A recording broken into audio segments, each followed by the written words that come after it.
इकलौता सूत्र है जो सारे द्वादश अंग का प्रतिनिधित्व करता है। कौन सा सूत्र? अहिंसा परमो धर्मः। यह इकलौता सूत्र पूरे द्वादश अंग का प्रतिनिधित्व करता है।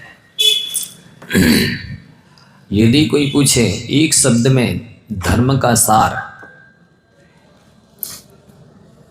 एक शब्द में धर्म का सार यदि पूछना चाहते हो एक सूत्र के माध्यम से, तो आप समझ जाइए अहिंसा परमो धर्मः।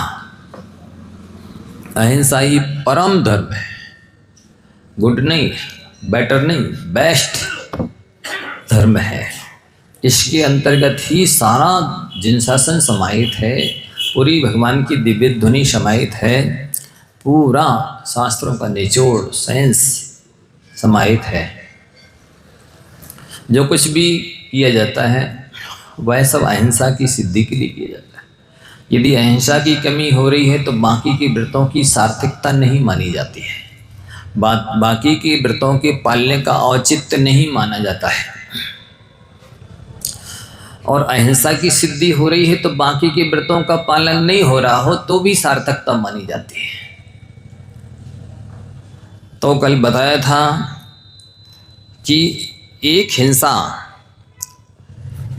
जीव को तीव्र फल दे रही है और वही हिंसा किसी को मंद फल दे रही है।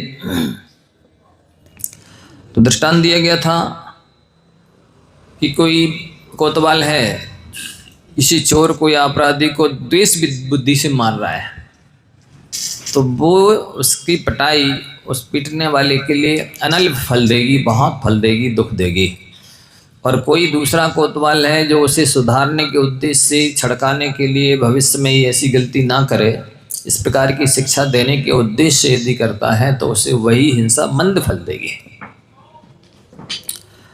इसलिए आप सभी कौन सा कार्य कर रहे हैं, कब से कर रहे हैं, कितना कैसा कर रहे हैं, ये महत्वपूर्ण नहीं है। कैसे भावों से कर रहे हैं ये महत्वपूर्ण है।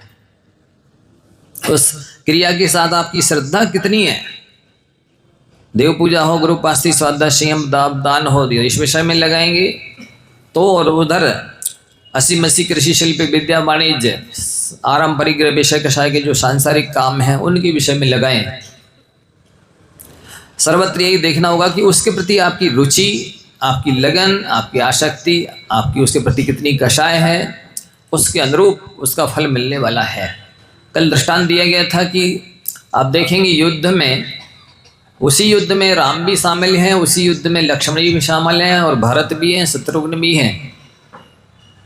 सारे दशरथ के परिवार के लोग सम्मिलित हैं, लेकिन उसका फल सबको एक जैसा नहीं मिला। आप सभी को मालूम है, कोई ऊपर गया, कोई नीचे गया, अपने अपने भावों के अनुसार उन्हें गति मिली, एक जैसी गति नहीं मिली। उधर देखेंगे रावण के पक्ष में देख लीजिए तो रावण अधोगति में गया, विभीषण, कुंभकर्ण, इंद्रजीत, मेघनाद इत्यादि ये मोक्ष को प्राप्त हुए। तो आप देखिए, है एक कुटुंब, एक ही परिवार, एक ही राक्षस वंश है, एक ही युद्ध है, एक ही काल है, लेकिन सबका अभिप्राय, सबका लक्ष्य, सबकी कसाएं अलग अलग है।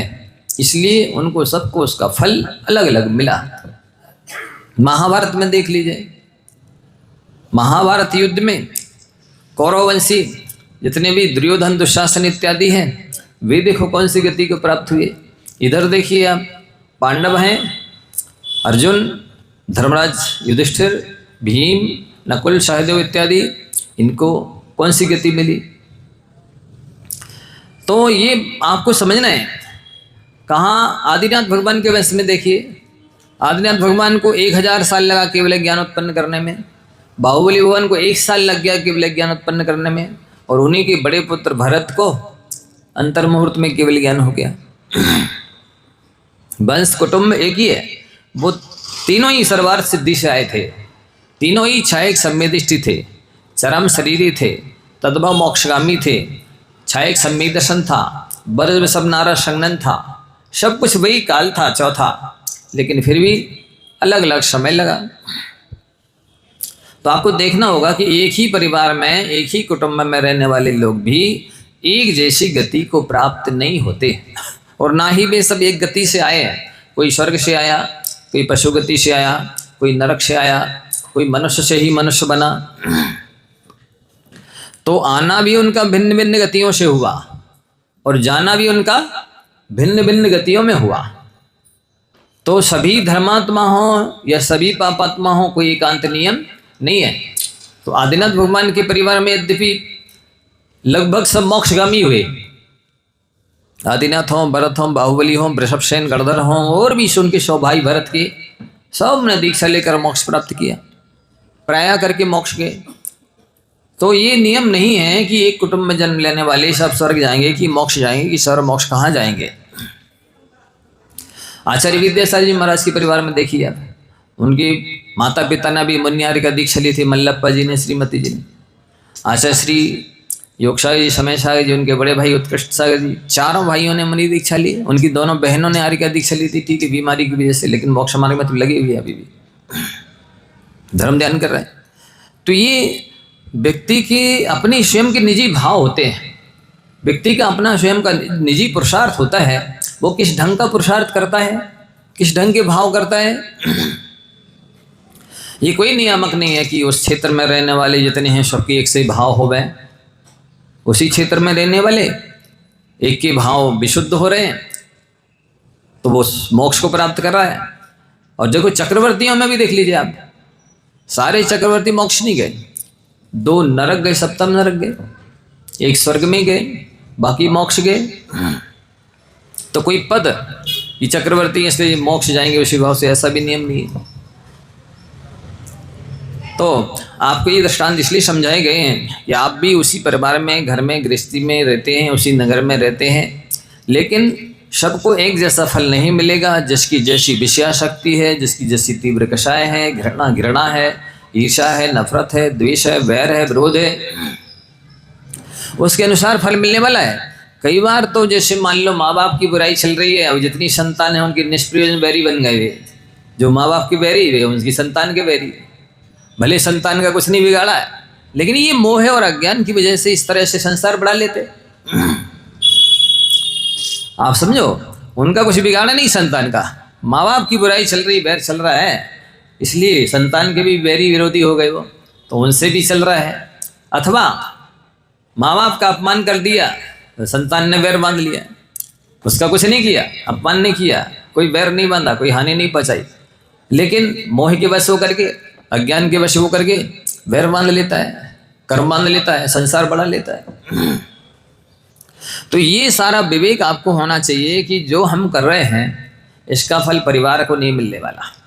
अच्छा कर रहे हैं तो परिवार है, कुटुंब है, गांव है, समाज है, देश है, इसको नहीं मिलने वाला। और बुरा कर रहे हैं तो भी परिवार है, कुटुंब है, समाज है, देश है, इनको नहीं मिलने वाला। आप जो कर रहे हैं पर्सनल आपको भोगना है। नहीं महाराज हम तो गृहस्थी चलाने के लिए कर रहे हैं, गृहस्थी के लोग तो आपका धन बटाने के लिए तैयार हैं। वो हिस्सेदार होंगे तो धन बटाने के लिए, जो आप फैसिलिटी लाएंगे, जो कोठी बंगला बनाएंगे, वो उसको तो वो बटाएंगे, बराबर भोगेंगे, हिस्सा लेंगे। लेकिन इसके जुटाने में जो कर्म का बंध हुआ है वो तो जुटाने वाले को होगा। जो कोठी बंगला बनाई है, जो फैसिलिटी जुटाई है, जो परिग्रह का संग्रह किया है, उसका फल आपको भोगना होगा, परिवार नहीं हो गया। वो अपने परिणामों के अनुसार जैसी कषाय करेंगे, विषय शक्ति रखेंगे, जिस तरह के भाव करेंगे, उनका फल उन्हें मिलेगा। आपके द्वारा किए गए कार्य का फल उन्हें नहीं मिलेगा। हाँ, उनकी जिस तरह की अनुमोदना होगी, कृत होगा, आपका कारित होगा, उसके अनुसार फल मिलता है। तो सहकारिणोरपि हिंसा फल काले वैचित्र्यम फलम बृजति।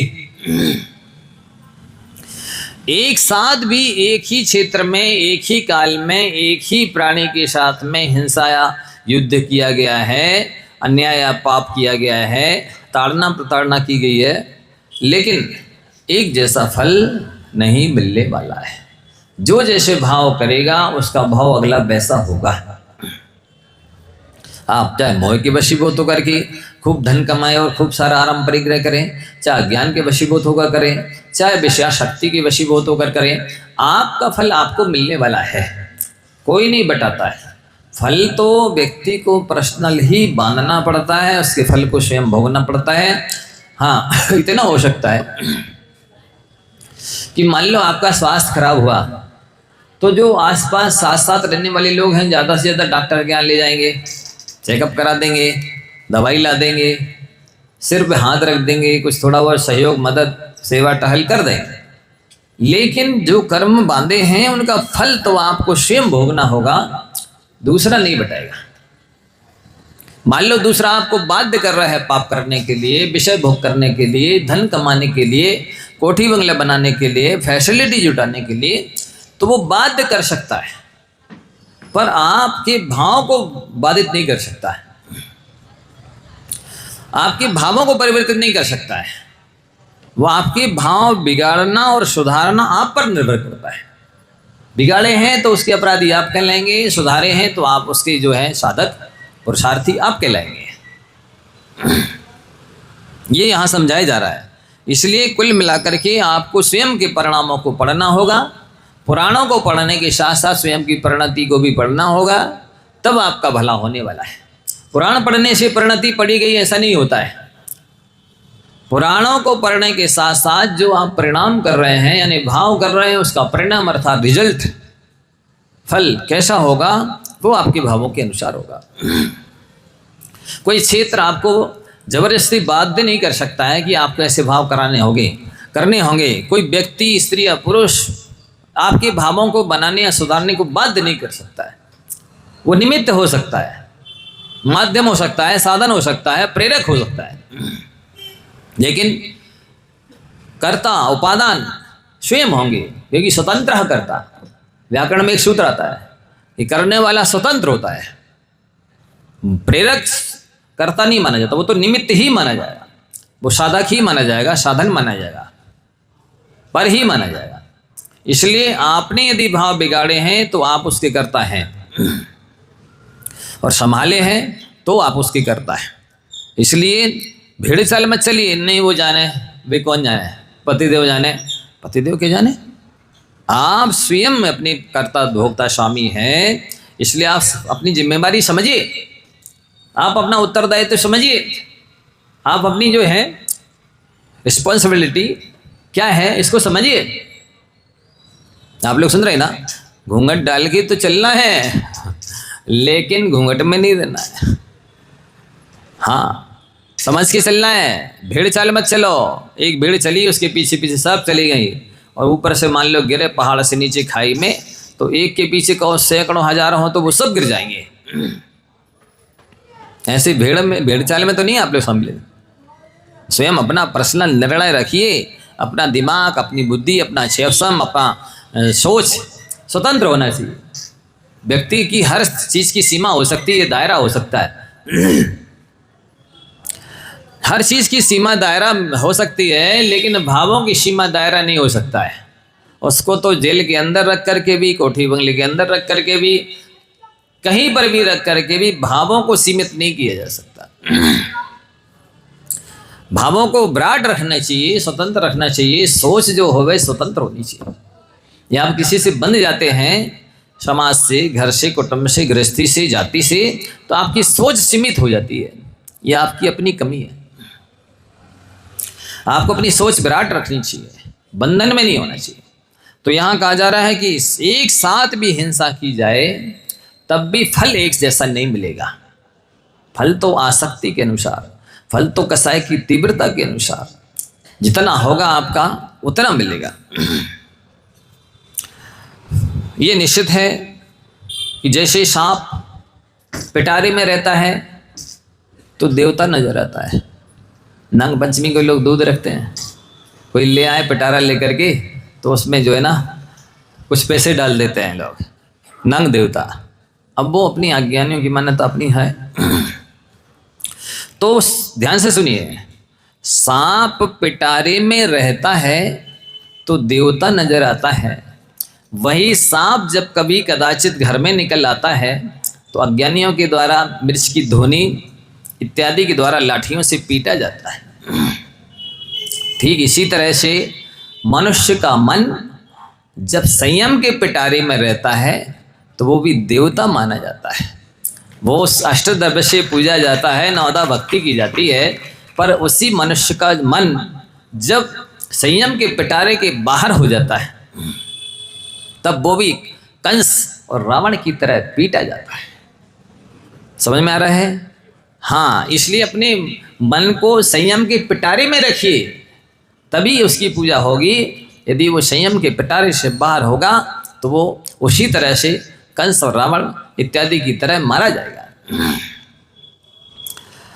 तो ये ऐसा देवता है, कौन? अहिंसा परम देवता। इसकी आराधना करने से जीव नियम से ऊर्ध्वगति का पात्र होता है। दया पालने वाले की अधोगति ना हुई है, ना हो रही है, ना भविष्य में होगी। और जो दया को छोड़ेगा उसको दया का उल्टा कर दो, याद उसे कोई याद नहीं करेगा। यदि दया को छोड़ा आपने तो आपको कोई याद नहीं करेगा, और यदि दया को अपने साथ रखा तो हर व्यक्ति याद करेगा। दया और याद में इतना अंतर है, इसलिए दया को मत छोड़िए। उन्होंने भी लिखा है, दूसरों ने अनुसरण किया है, दया धर्म का मूल है, पाप मूल अभिमान, तुलसी दया ना छाड़िए। कब तक? जब लग घट में प्राण है। घट में प्राण जब तक हैं, जब तक घट से मरघट नहीं पहुंच रहे, नहीं समझे? मरघट जब तक नहीं पहुंचे तब तक घट में आपको दया रखनी है। ऐसा कहा गया है। कुछ अज्ञानी लोग जो हैं, एकांतवादी निश्चयभाषी लोग ऐसा कहने लगे हैं कि दया पालना तो मिथ्या दृष्टियों का काम है, अज्ञानियों का काम है। लेकिन उन्हें पता होना चाहिए कि दया तो आत्मा का स्वभाव है। वो दया तो अरहंतों में और सिद्धों में भी होती है। क्या कहा? दया तो अरहंत और सिद्ध परमेष्ठी की आत्मा में भी होती है। दया का अभाव नहीं होता है। आप प्रश्न करेंगे तो फिर ये अरहंत भगवान दया करते हुए कहाँ दिखाई देते हैं? देखो, जो भगवान की दिव्य धुनी खिरती है वो दया के वशीभूत होकर के खिरती है। कहने में तो ये भी आता है साथ साथ की भवि भागन वश जोगी वसाए, तुम ध्वनि भय सुन विभ्रम रसाए। तो भव्यों का भाग भी होता है तो वो भाग भी दया से बनता है। सुन रहे हैं आप लोग? भाग कैसे बनता है? जैसा भाग दया से संभलता है वैसा करोड़ों अरबों का दान करने से नहीं संभलता, सम्मिश्र की यात्रा से नहीं संभलता, वैसा कोई पूरा पाठ संयम से नहीं संभलता, जैसा दया से संभलता है। इसलिए अपना भाग्य संभालना है तो दया को संभालो।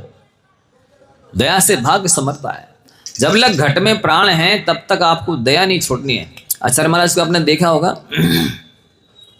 काफी अंत समय में वीक हो गए थे, लेकिन इसके बाद भी किसी से हाथ पकड़वाना अच्छा नहीं समझते थे। स्वावलंबी होकर चलना और अपने हाथ से पीछे से मार्जन करके बैठना, ये अपेक्षा नहीं रखते थे कि अब मेरा हाथ नहीं चल रहा, कोई पीछे चला दे।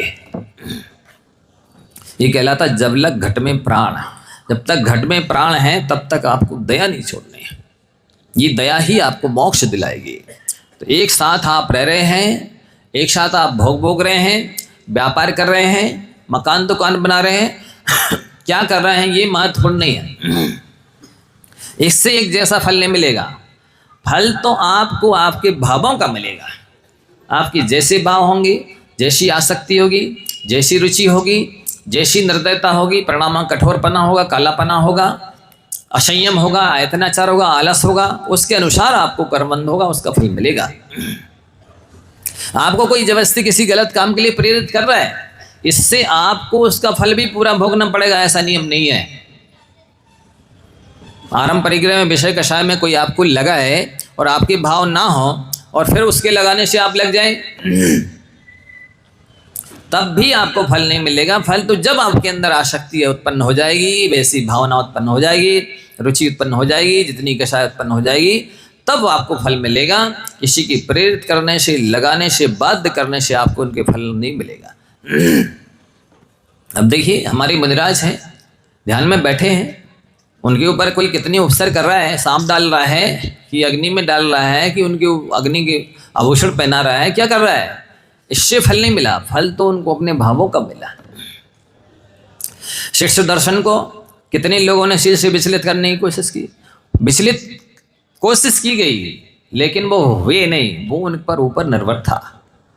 वो स्वयं जब तक कि विचलित नहीं हुए तो कौन विचलित कर सका? ना वेश्या विचलित कर सकी, ना भयमती रानी कर सकी, ना देवदत्ता, ना वो कपिला ब्राह्मणी कर सकी, कोई नहीं कर सका। इसलिए इस जीव ये स्वयं स्वतंत्र है। जीव अपने भावों को संभालने के लिए भी, बिगाड़ने के लिए भी। भाव बिगाड़ेगा तो भाव तो बिगड़ेगा फुक्के में। तो आगे कह रहे हैं, गाथा नंबर 54 है, प्रागेव फलति हिंसा क्रियमाणा फलति फलति च कृतापि आरभ्य कर्तुम अकृता।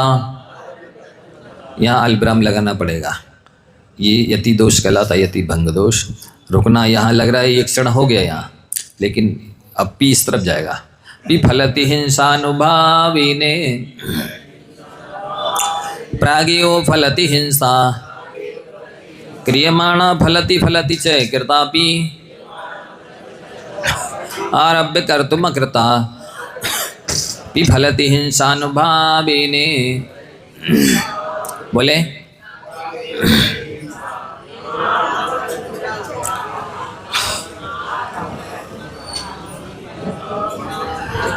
अब देखिए कितने भंग बन रहे हैं हिंसा के। कोई हिंसा तो ऐसी है कि आपने हिंसा नहीं कर पाई और उसके पहले ही फल दे देती है। आप तुरंत प्रश्न करेंगे, महाराज जी जब उसने हिंसा की ही नहीं है तो फल क्यों देगी, क्यों फलेगी, क्यों दुखी करेगी? नहीं, वो कह रहे हैं, आप पढ़ते ना आलोचना पाठ में, समारंभे समारंभ आरंभ मन बचते ने की ने प्रारंभ कृत्य कार्य ते मोदनी करके क्रोधादि चतुष्टय धर के। इनको आपस में आप गुणा करेंगे।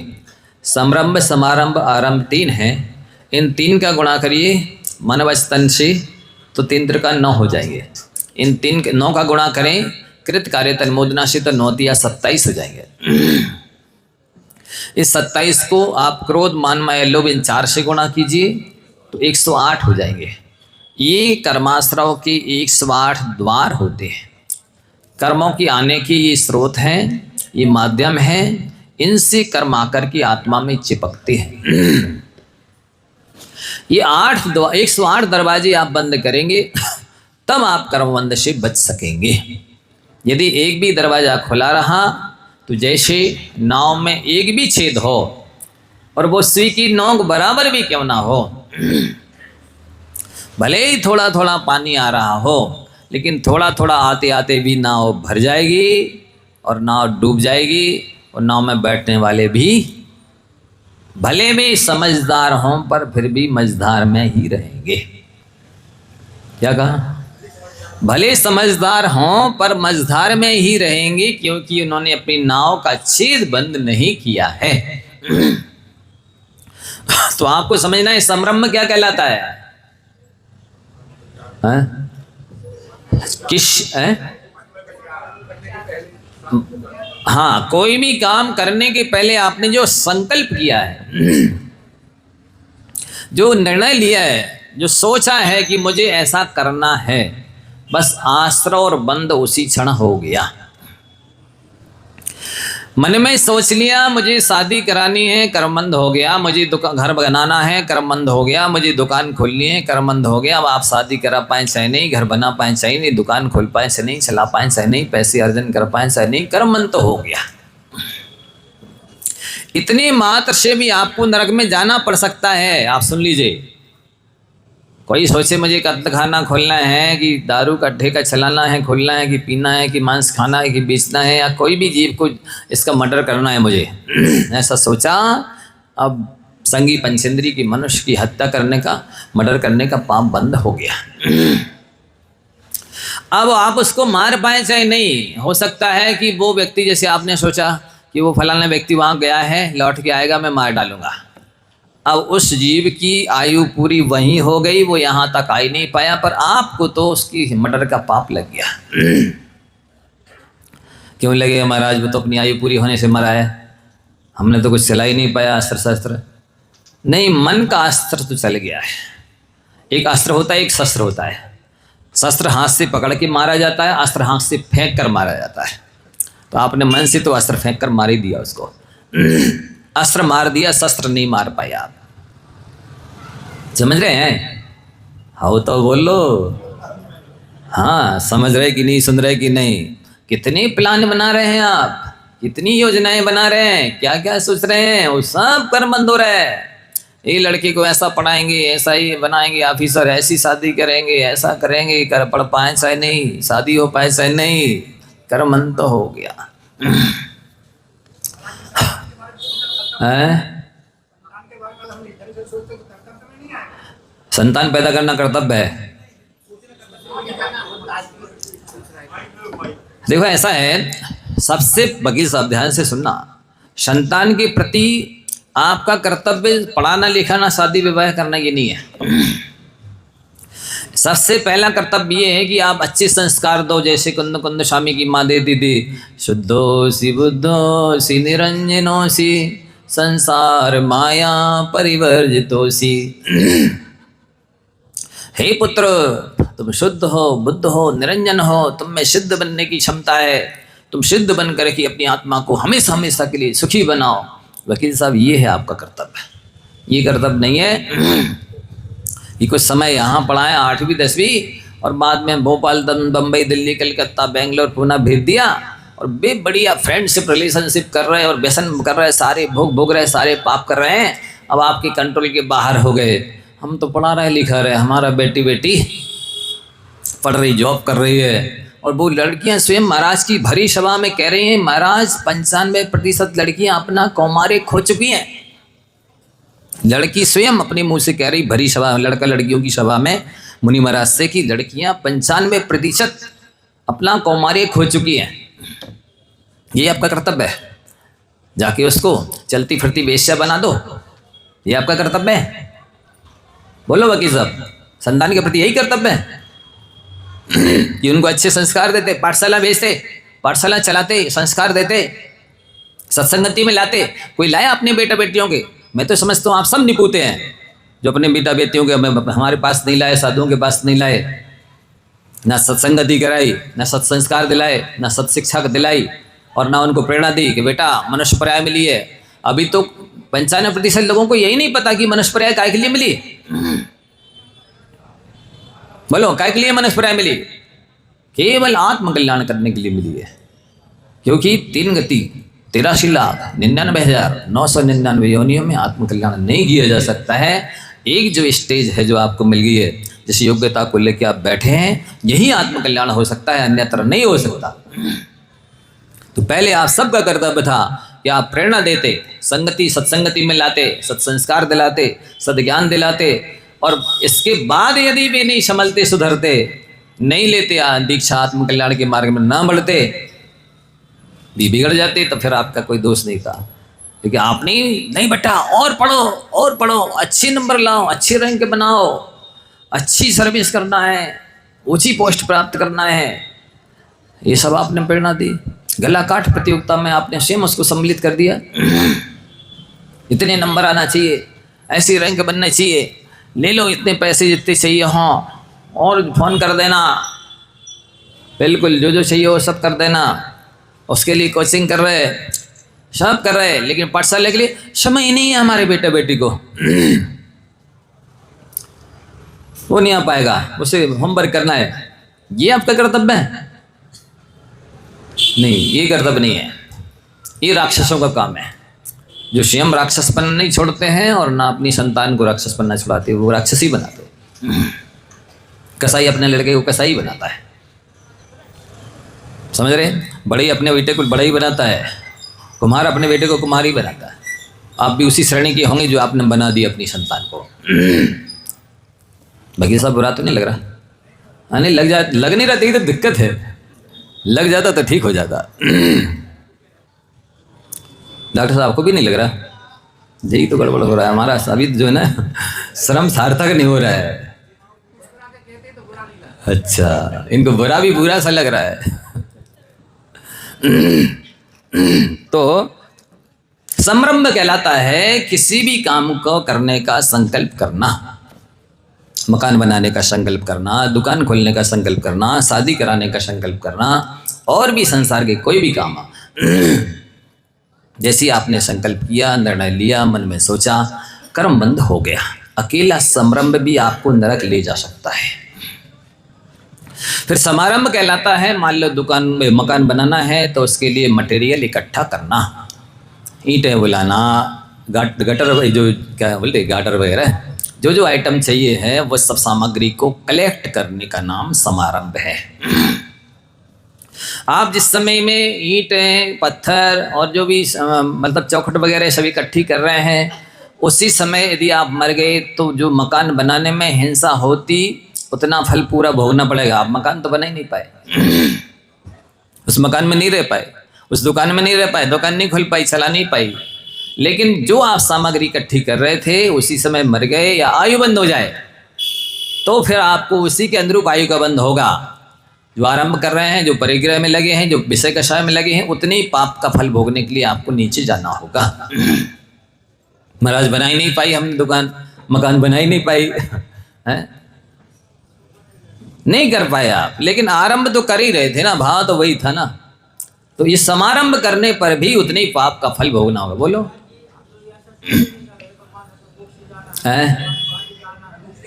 अच्छे से बोलो, क्लियर, जो सबसे समझ में आए। हम सबको सुना रहे, हमें सुना नहीं रहे। हाँ, मान लो कि महाराज जी बंद नहीं बनना है तो हम वो से क्यों ना बांधे कि हम मुक्त चले जाएंगे, हम स्वर्ग चले गए, हमें शेख चिल्ली की तरह कल्पना करने से नहीं जाएंगे। लेकिन हम भावना तो बनाओ। कर्म के बंदे ऐसे बनते हैं। हाँ। तो हम उसके बारे में भी तो सोच सकते हैं ना महाराज जी। तो सोचो ना, किसने मना किया, किसने छींक दिया? बिल्ली निकल गई, काट गई, रास्ता काट गई, किसने मना किया?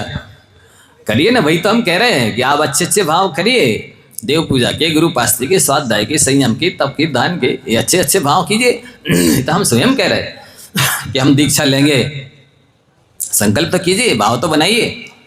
हम तपस्या करेंगे, 12 तप करेंगे, 22 परिसर सहेंगे, हम धर्म की प्रभावना करेंगे, जीवों का परोपकार करेंगे, कल्याण के मार्ग में लगाएंगे, भाव करिए, अच्छी बात है। यही तो हम कह रहे हैं। यदि इधर कल नहीं परसों समझा था कि मंदिर बनाने का भाव किया, आपको पुण्य बंद हो गया, मंदिर बन पाए चाहे नहीं, आपका कर्तव्य तो ये है कि स्वयं ईंट गारा गारो, ईंटें ढो, पत्थर फोड़ो, लाओ, अपने हाथ से बनाओ मंदिर। नहीं बना पा रहे तो बनवाओ खड़े हो करके, और नहीं बनवाना पा रहे तो तन मन धन लगाओ, नहीं लगा पा रहे तो अनुमोदना करो जो कर रहे हैं, अड़ंगा न डालो, अंतराय न डालो, विघ्न न बनो, ये तो ना करो कम से कम। आचार्य ने कहा ये मोक्ष मार्ग के 4 उपकरण आपको याद रखना है। लिख लो सब, जिन जिन को मोक्ष मार्ग में चलना है, मोक्ष पाना भी लिख लो, जिनको नहीं जाना वो नहीं लिखना। ओवयरणम जिणमग्गे लिंगम जहजाद रूप मिधि भरिदम गुरु वैणम पिय विनियो सुप्त झरणम चिणिदिठम। प्रवचन सार आचार्य कुंद कुंद देव ने इस गाथा में बताया है कि जो साधु या साधक मोक्ष मार्ग में चलते हैं उनका एक उपकरण है जिन मुद्रा।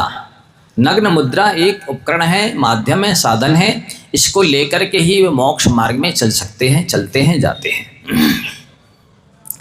लिंगम जहजाद रूपी विधि भरिदम गुरु वैणम, गुरु के वचन जो जितने अंशों में पालता है, श्रद्धान करता है, भक्ति करता है, वो उतने अंशों में मोक्ष मार्ग में चलता है। जो गुरु के वचनों का पालन नहीं करता है, गुरु के वचनों के प्रति श्रद्धा भक्ति नहीं करता है, आदर नहीं करता है, बहुमान नहीं करता है, वो बिल्कुल भी मोक्ष मार्गी नहीं है। गुरु के वचनों का पालन करने में चाहे तन लग जाए, धन लग जाए, समय लग जाए, श्रम लग जाए, बुद्धि लग जाए, वो सब सफल हो रही, सार्थक हो रही है। प्राण भी चले जाए तो प्राण गए हैं पर आप मोक्ष में चले जाएंगे, क्योंकि गुरु की आज्ञा का पालन कर रहे थे आप।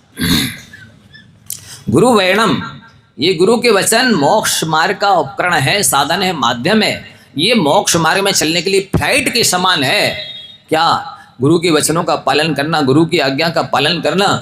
अहो भाग्य है कि मुझे गुरु ने आज्ञा दी, योग्य समझा, पात्र समझा, लायक समझा, और आज्ञा देने के बाद भी नहीं पाले तो समझ लीजिए कि आप नालायक हैं।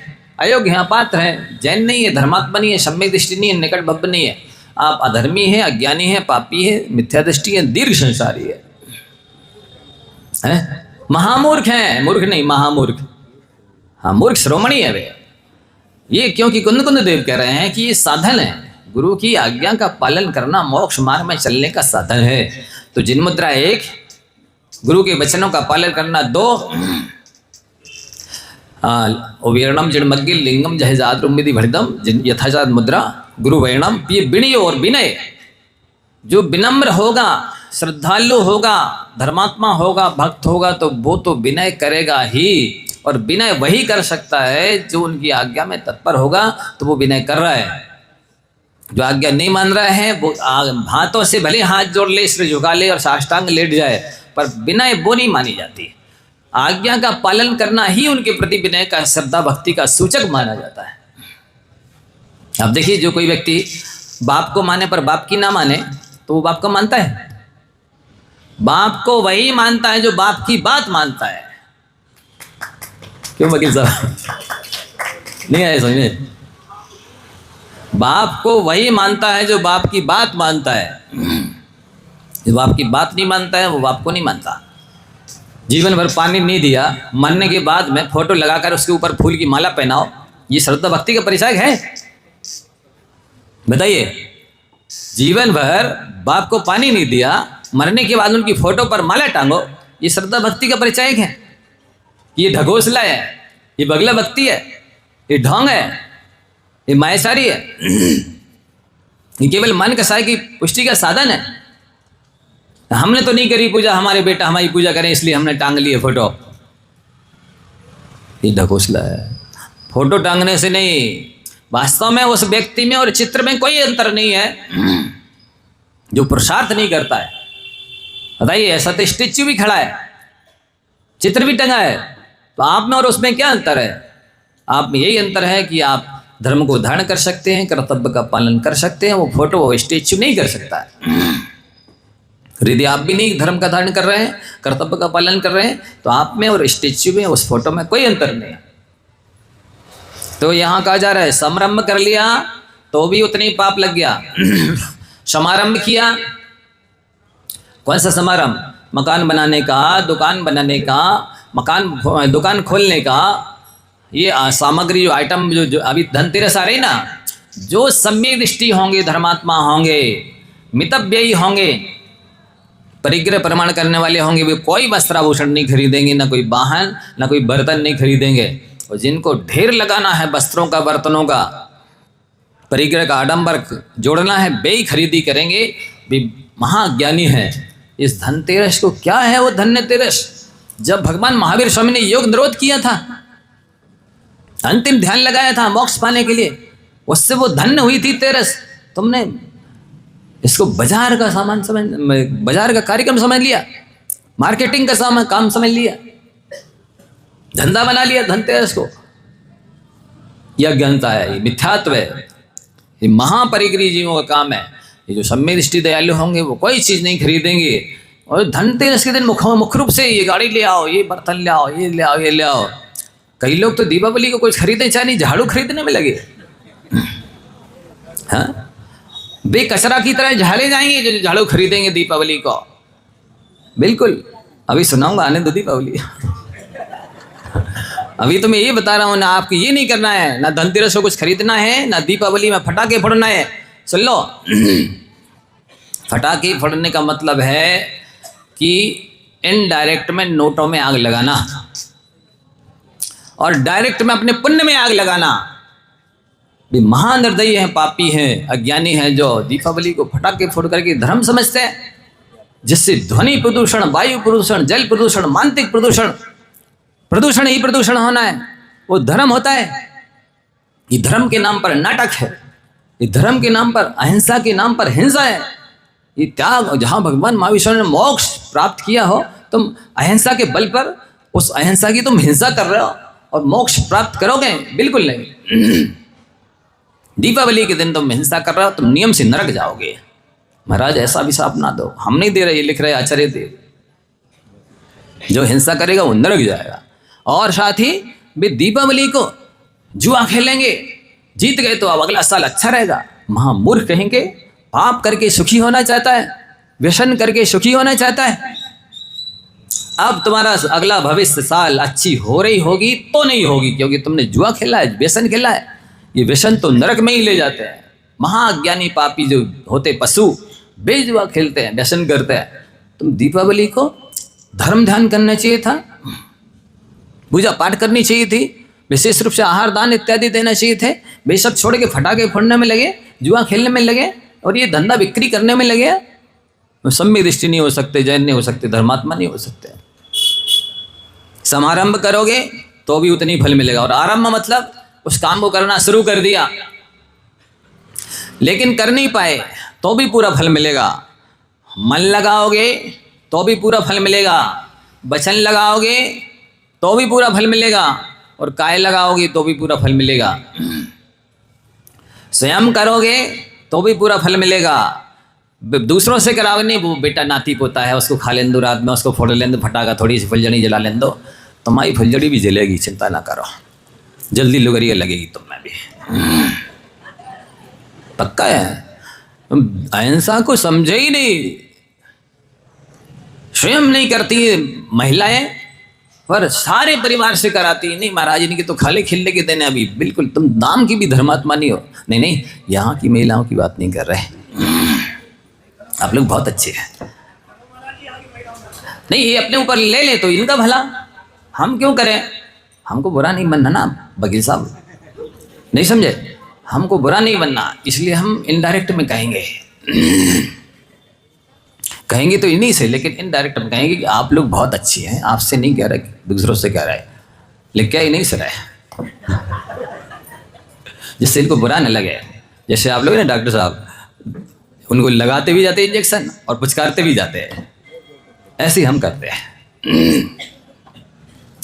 तो 9 कोटि से बराबर पाप लग रहा है। यदि पाप बंद से बचना चाहते हो तो बिल्कुल विषय कषाय की आरंभ परिग्रह की अनुमोदना भी मत करो।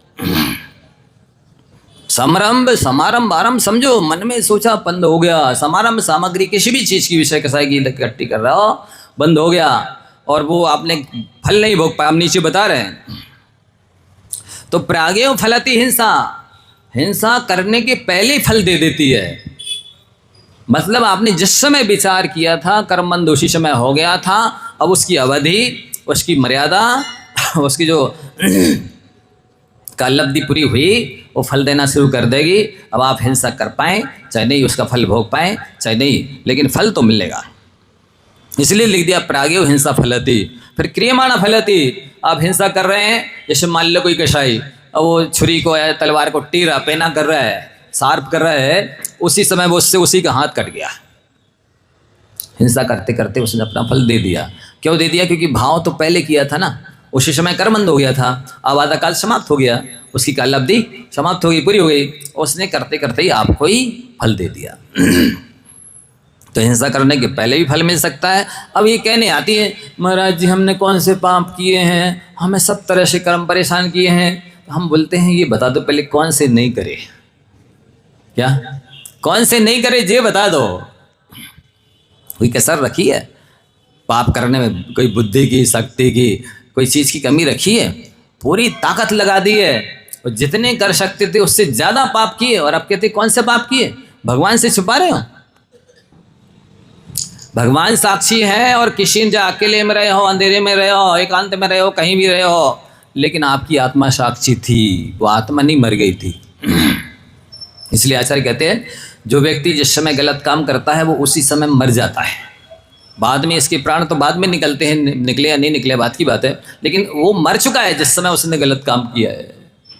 इसलिए करते करते भी फल दे देती और कदापि फलती, हिंसा कर देने के बाद में फल भी देती है। आरब्ध कर तुम अकृतापि, हिंसा करना शुरू किया, कर नहीं पाए, फिर भी फल दे सकती है। ऐसे अनेक भंग इसके बनते हैं। मूल तो आपको ये ध्यान रखना है, जिस समय आपने भाव बिगाड़े, कर्मबंध उसी समय हो गया। अब उसकी जैसी आवादा पूरी होती है वो अपना फल देना शुरू कर देती है। आप किसी भी स्थिति में हो, किसी भी परिस्थिति में हो, परिस्थिति कर्मबंध नहीं देखता है। आप सब सुन रहे हैं? हमारी मजबूरी थी, हम नहीं पाल पा रहे थे लड़के को और 1 साल के बाद दोबारा हो गया इसलिए हमने गर्भपात करा दिया, हम क्या करें। कर्मंद ये नहीं देखेगा कि आपकी मजबूरी थी, आप बाल बच्चे पाल नहीं पा रहे थे, गच्ची कुंवारी गृहस्थी थी इसलिए आपने गर्भ गिरा दिए, या हमारी शादी नहीं हो रही थी इसलिए हमने कहा क्या करें, भोगे भोग, ऐसे रहते क्या करते, ये नहीं देखेगा कर्मंद। आपने किस परिस्थिति में किए हैं वो आप जाने, वो आपकी समस्या है। कर्मबंध तो ये कहता है आपने भाव बिगाड़े, कर्मबंध हो गया, आपको फल भोगना होगा। हिंसानुभावे ने फलती, वो हिंसा अपने कसाय के अंदर फल देती है। इसलिए आप कुछ भी हो जाए अपने भावों को संभालिए, विषय कसाय की ओर जाते हुए मन को रोकिए और निरंतर निंदा, ग्रहा, आलोचना, प्रत्याख्यान, प्रतिक्रमण, प्रायश्चित करते रहिए। कुछ भी मन में भाव आया 36 बार नमो कारमंत्र पढ़ लो, मिच्छा में दुक्कड़म, हे भगवान मेरे मन में भाव आ गया, ये पाप मेरा मिथ्या हो। कर लेंगे महाराज जी 1 साल में सीधा इकट्ठा, नहीं कर पाओगे। वैसी ना गिलानी रहेगी, ना वैसी घृणा रहेगी, ना वैसा पश्चाताप होगा, ना वैसी स्थिति, परिस्थिति, मनस्थिति याद भी नहीं रहेगी। और बाद में तो मन कठोर हो जाता है, अब ठीक है सबसे होती गलती कौन, हम ही से हो गई, सब तो कर रहे हैं, हम ही के लिए कर रहे हैं। नहीं, ऐसा भाव आना ही नहीं चाहिए। आपको तत्काल ही उसका प्रायश्चित करते जाना चाहिए और लिखते जाओ। ऐसा भी कई बार होता है कि याद ही नहीं रहता है, अब क्या बताओगे महाराज को कि वैसे क्या क्या किया। तो ये इतने भंग अभी कम हुए, और भी बताएंगे आगे चल करके। इन भंगों को आपको देखो, आप चालक बने, चालाक न बने। चालक बने, चालाक न बने। गृहस्थी को चलाते हैं आप, उसके अंदर यदि चला रहे हैं तो उसके अंदर आपको नियम से निंदा कर आलोचना होगी, और जितनी आवश्यकता होगी उतनी करोगे, अनावश्यक कोई काम नहीं करोगे। धर्मात्मा वही कहलाता है जो मन की, वचन की, काय की कोई भी चेष्टा हो अनावश्यक नहीं करता। जब जहाँ जितनी जैसी आवश्यकता है उसको बिल्कुल सीमित नपे तुले रूप में करता है, अनावश्यक फालतू कुछ भी नहीं करता है। और यदि आप धर्मात्मा नहीं होंगे तो बिना सोचे समझे करेंगे, अनावश्यक भी करते जाएंगे, जिसकी ज़रूरत नहीं है वो भी कर लेंगे। इन सब से आप बचेंगे। एक अनर्थ दंड से यदि व्यक्ति बच जाता है तो 90% पाप से बच जाता है। जितनी ज़्यादा आप देखेंगे मार्केटों में भीड़ लगी होगी, पुरुष कम होंगे, महिलाओं की भीड़ ज़्यादा होगी। दुकानें जो चल रही ना, बेबी महिलाओं की वजह से चल रही है, और डॉक्टर भी आपकी चल रही है डॉक्टर साहब, तो वो महिलाओं की वजह से, और बकाला चल रही है तो वो भी महिलाओं की वजह से। यहाँ की महिलाओं की तो बात ही नहीं कर रहा। लेकिन तो समय हो गया है, आप सभी अपने भावों को संभालें। भाव ही सबसे महत्वपूर्ण है, कीमती है, और वो आपके अपने स्वतंत्र हैं, उनको संभाल के रखिए। दुनिया जो जैसा कर रही है उसका फल वो जाने। और कुछ पूछना है? 4 उपकरण, हाँ देखो, एक उपकरण तो है जिन मुद्रा, दूसरा है गुरु की वचन, तीसरा है गुरु की विनय। लिंगम जयजाद्रुमि भृदम गुरु वैणम ये विनियो सुत्त जैनम से निर्दिष्टम। चौथा उपकरण है शास्त्रों का पढ़ना सुनना। जो जितना जितना शास्त्रों को ज़्यादा पढ़ रहा है, सुन रहा है, वो उतना ज़्यादा मोक्ष मार्ग में चल रहा है। इसलिए ये ना कहें कोई पढ़ रहा है तो अरे तो ये तो पुस्तकी कीड़े हैं, पुस्तक ही पकड़े रहते हैं, अरे ये तो पढ़ते ही रहते हैं। नहीं, ये मोक्ष मार्ग में चलना है, जितना स्वाध्याय करना है वो मोक्ष मार्ग में चलना है। इसलिए शास्त्र के अनुसार चलो, शास्त्र को अवश्य पढ़ो, और अनुशास्त्र के अनुसार नहीं चलोगे तो वो शास्त्र आपके लिए शस्त्र बन जाएगा। शास्त्र को शास्त्री बनाए, शस्त्र न बनाए। पूछे महाराज जी, सबको सूचना देना है कि आगामी अष्टांग का महापर्व आने वाले हैं, और परिवार का प्रत्येक सदस्य